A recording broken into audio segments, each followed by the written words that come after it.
and you may become the things that people say that you are. If you really start to believe these things, if you really believe that you deserve something, that you're meant for it, that it's meant for you, you are going to obtain it. Hey everyone, welcome back to my channel.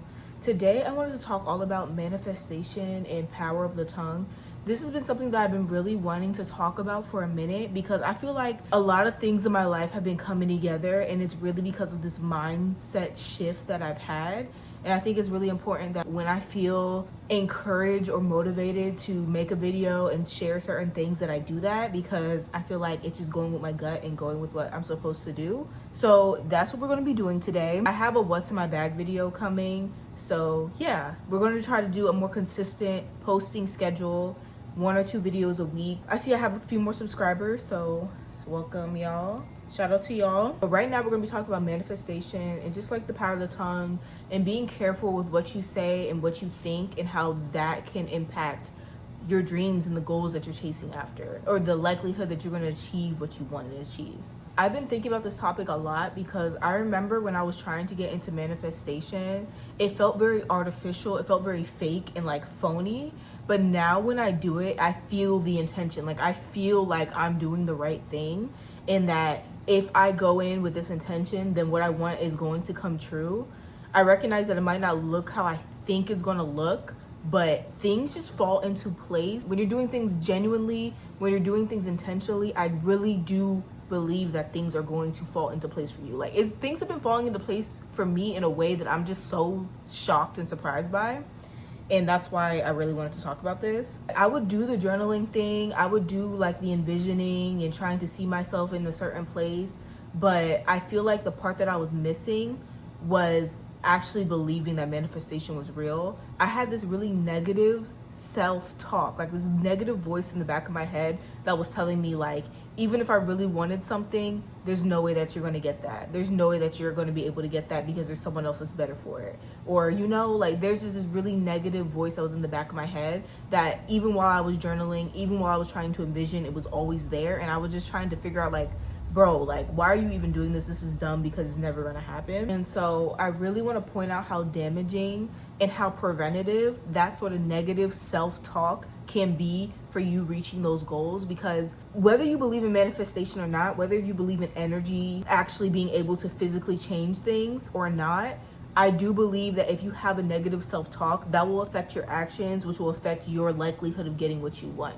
Whether if you believe in the energy creating something and changing the course, the negative self-talk could really go into your subconscious and discourage you and make you not show up as your best self when you're trying to pursue something. For example, like a job. Like if you really want a job and you're doing the envisioning, you're doing the journaling and stuff, but you have this negative air about you that's telling you that you're not good enough, that is going to manifest and show up in the way that you act, the way that you present yourself. And that could be the thing that prevents you from going to that next step. That could be the thing that someone else notices on you that keeps you from getting that job. So it's really important that you start from within, and that will exude outwards, and other people will be able to notice that you are the person for this, that, and the third. Or you may get more opportunities, you may look more approachable. There may be so many things that you can't even think of that will change if you just change the mentality that you already have. When I decided that I wanted to change my self-talk, it was a conscious effort at first, but now it's something that's natural. Like I naturally have a more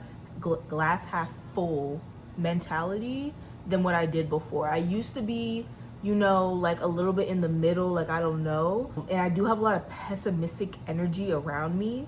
But when I made it a point to be more positive, my internal self-dialogue became naturally more positive. And I really want to say, like, I really do think that that's the reason why I have a lot of good things coming to me soon in the future, is because of the way that I made an effort to change that, and that I'm just in general a more positive person, and that's attracting more positive energy towards my way, in my opinion. Like, I'm not entirely sure, like, I obviously don't know for sure if that's the reason, but I really do feel like that is the reason why a lot of good things are starting to come and be attracted my way. So the example that I have right now is my schooling. So school has been something that's been really hard for me to attain for some reason. I was always like really good in school, excelled in school and everything like that. And I always knew that I wanted to go to college, but life after high school got really difficult for me, and trying to figure out how to get through school has been hard. I would enroll part-time, have to take off semesters to find ways to pay. Like, I've been really having a really rocky battle with finishing my education, and it's something that I really want. And I would apply to scholarships, I would apply to different opportunities, and I would get no's. I would get no's all the time. But I had to recognize that when I was applying to those opportunities, I always had this mentality that, oh, it's not going to happen for me. Oh, I'm not going to be able to get it because of X, Y, and Z. But this last time that I applied to scholarships, I was really like, no, I deserve to have these opportunities that other students get. I deserve to have help. I deserve to finish school. And I envisioned a certain amount that I wanted a minimum to be so that I would feel comfortable with, you know, moving on and moving forward with school and stuff. And y'all, my entire next semester is paid for. I really had this idea in my head that that would never happen for me because XYZ, you know, obviously the FAFSA, everything's changing with that right now. And I've never been someone that was able to get like need-based aid. So everything was merit-based. And it seemed like, you know, you had to be the freaking full-time student on every board and committee in every club and every program to be able to get like scholarships and stuff. But that is not the case. You really just have to put yourself out there, and it is possible. Like, if it's possible for me, then it's definitely possible for other people. So it really was this mentality of like, no, I deserve this. No, I am good enough for this. I applied to scholarships that I thought I wasn't even going to get, that I ended up getting. It is really about mentality, and those things can change the trajectory of your life. If you really start to believe these things, if you really believe that you deserve something, that you're meant for it, that it's meant for you, you are going to obtain it. Like, I swear to God, y'all, it may not seem like a really big deal, but I never thought that I'd be someone that would be able to be like, hey, like, I got my next semester paid for. That is not something that I have to be constantly worried about. I could relax, I could breathe out a little bit. And I do want to point out that I'm not saying that you don't have to put in any work, that you could just believe that something's for you and it'll be for you. I put in the work. Like, I built the resume, I made the connections for the references, I applied to all of these scholarships, and I didn't get all that I applied for, but I got enough that made a difference for me. So that's the power of your thoughts, right? It's the power of the things that you say to yourself and the things that you believe and that you're internalizing. But I also think that there is the power in what you allow other people to say about you in your presence or to you, that you could end up internalizing and believing, and that can also have a negative impact on your life.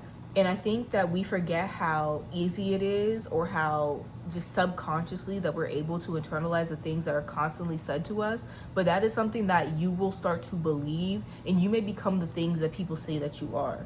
So if someone's always saying that you're dumb, someone's always saying that you're not the smart one, that you're the fat one, that you're the unlucky one, that you're the this, the that, I really believe that you have to check them in that place, in that moment, because they are putting a label on you. And if someone in your life, someone close to you, is consistently telling you these things, they're feeding into that. And even if you don't believe it in the moment, it wears down, it wears down, it wears down. And eventually it becomes what you label yourselves as, what you will label yourself as. Like, I don't know if you've ever noticed, like, if someone's constantly being like, you know, they're not the brightest crown in the box, so-and-so isn't the brightest, but they're this, so-and-so isn't the brightest, but they're that. And then you notice that person be like, well, I might not be the smartest, but I am this. Like, you start to really accept the labels that people put on you, and that could be damaging because that may not even be who you really are. It's something that can definitely happen over time. And so if there's someone in your life that's consistently telling you something, I want you to recognize that that's not the reality. And just because someone tells you that something is one way, that doesn't mean that it is that way. But it may be uncomfortable for you to check somebody about how they speak about you or the things that they label you as. It's important to recognize that the people around you could be unintentionally bringing negativity to your life. And it may be uncomfortable to check somebody about something that they're saying about you, or, you know, you may think that they're joking, or they may actually be joking and they may be unintentional and they don't mean it. But at the end of the day, if that's not something that you want around you, if that's something that is making you uncomfortable and it feels like it's bringing you down, then it's important to check that. And that'll be able to save the relationship while also protecting yourself and protecting the energy that's around you. The best relationships are the ones that you can have those uncomfortable conversations and you make it out on the other end, rather than not being able to say what you want to say to that person and it be something that you bottle up and you end up creating resentment on. So nip that type of stuff in the bud. Don't allow it around you. Change the subject, whatever you have to do, but don't allow people to bring negativity into your circle. It is really important that you reframe your thoughts, and it has to be something that is intentional and conscious at first for it to become so natural and unconscious or subconscious thing that you do. So it is important that you start to practice it. Practice makes perfect. You will become someone who naturally thinks more positive. You'll go from glass half empty to glass half filled without even recognizing it after a certain period of time. And to be protective of yourself, be protective of your plans, your dreams, and your ambitions. You don't have to tell everyone everything. Not everyone needs to know your plan on what you want to do. Not everyone needs to know that you're pursuing school. Not everyone needs to know that you plan on creating content, I don't know, streaming. Not everyone needs to know that you plan on getting your doctorate degree. Not everyone needs to know that you plan on having a baby soon or getting married soon or X, Y, and Z. Like, you don't have to share your ambitions and your plans with everybody. It's not because everyone wants to see your downfall. It's not because everyone wants to see you unhappy. It may just be unconscious, unintentional little things that people put out in the air that can end up affecting you. It can derail your decisions. It can make you second guess yourself. It can be all sorts of things. Like, you don't always have to share those types of things. Not everyone may be able to see what you see. Not everyone may be able to envision what you can see. So if you can dream it, you can do it. And that's all that has to matter to you. You don't have to get confirmation or validation from anyone else to pursue what you want to pursue. This has actually been kind of like a short video. It wasn't as long as I thought it was going to be. That's really something that I wanted to get off my chest, and I was thinking about it for a little minute. So yeah, don't forget to like, comment, and subscribe, and I'll see you guys in the next one. Bye.